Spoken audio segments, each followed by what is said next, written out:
Hill Kids Church Online. I'm Lola. And I'm Jamie.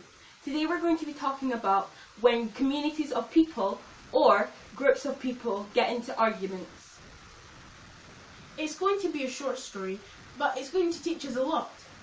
We will have the story after a time of worship.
The Bible is a really, really good book.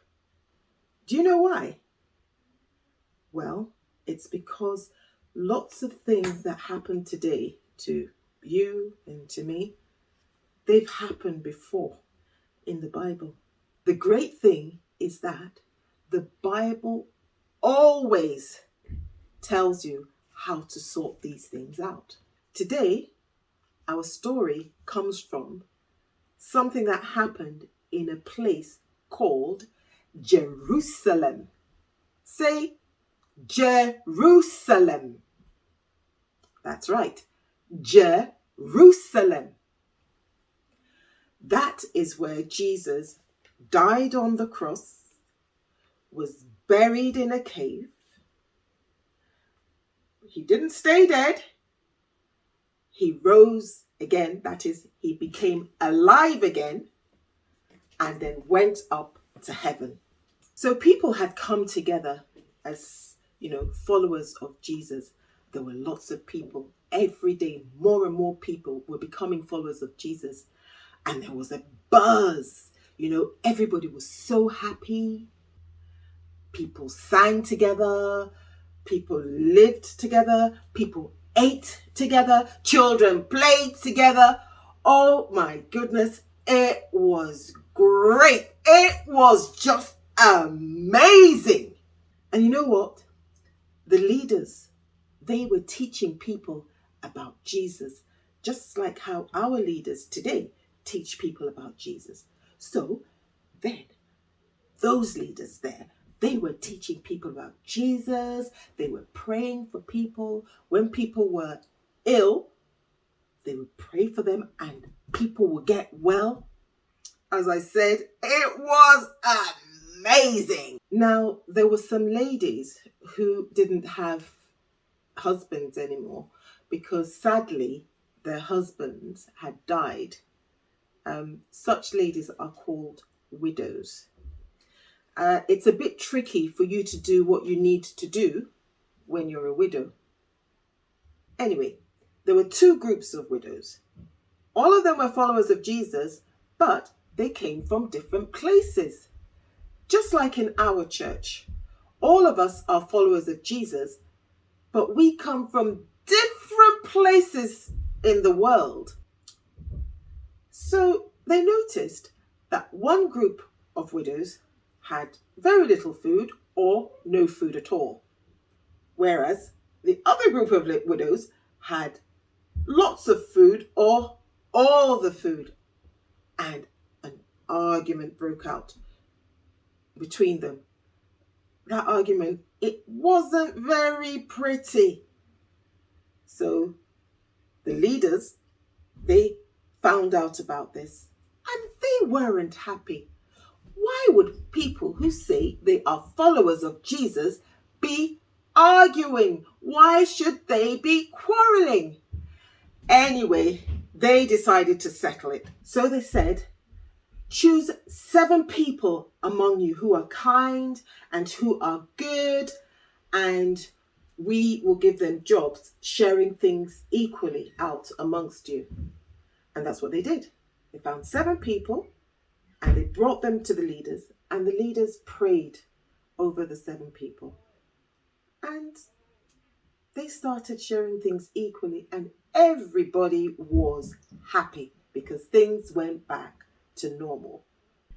When you are in a group of people that's called a community. So if you're in a community, there's always going to be arguments, always. And you know, a community can be a school, it can be a family, it can even be the church. Just know that there will always be arguments. The important thing is that you sort things out peacefully. Even the Bible says that if you do get angry, don't let your anger lead you to sin. That is, don't let your anger cause you to do the wrong things or mean things. Also, when you get angry, you shouldn't stay angry. You shouldn't stay angry all day. So, it's quite okay to be angry, but not to stay angry all day, and you must find a way to peacefully sort things out, and everything will be okay. That's the end of the story. Hi kids, how are you? Well, we've been learning today about how important it is to share really nicely, like sharing food, because you may not have enough for yourself, but if you put it all together, then there might be enough all together to share with everybody. It's a bit of a strange idea, but I've got a really good story that will go along with it. And it ties in really nicely with a cool craft. What do you think? Would you like to make it with me? I'll show you what it is.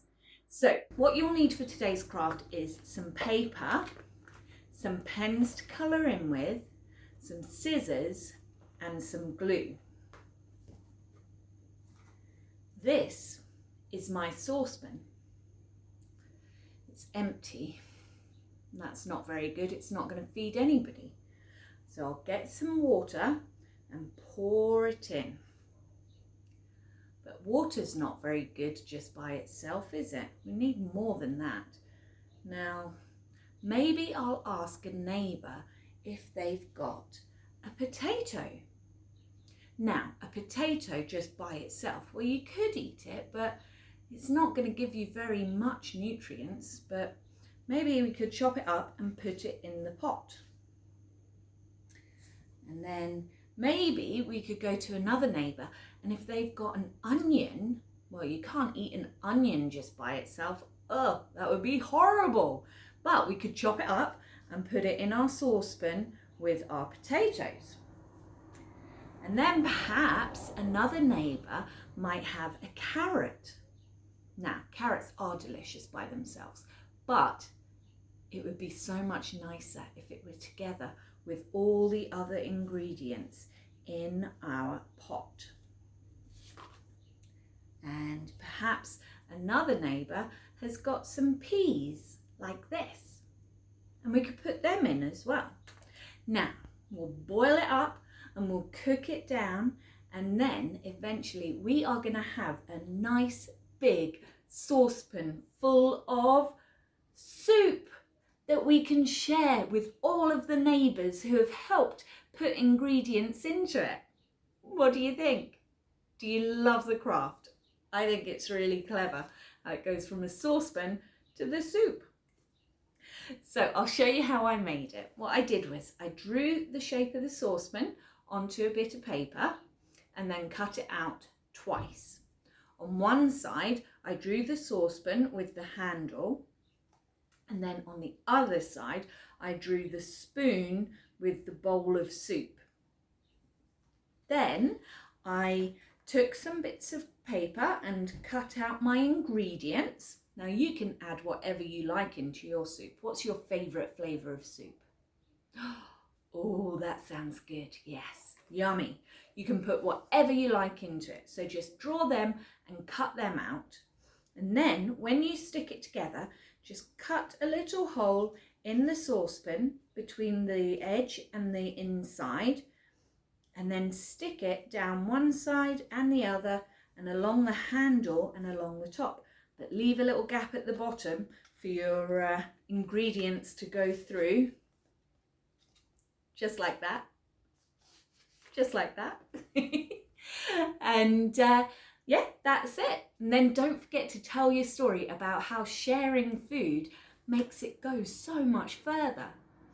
Okay guys, I'll see you again next time for some more craft. Bye! Jamie, what did you think about the story?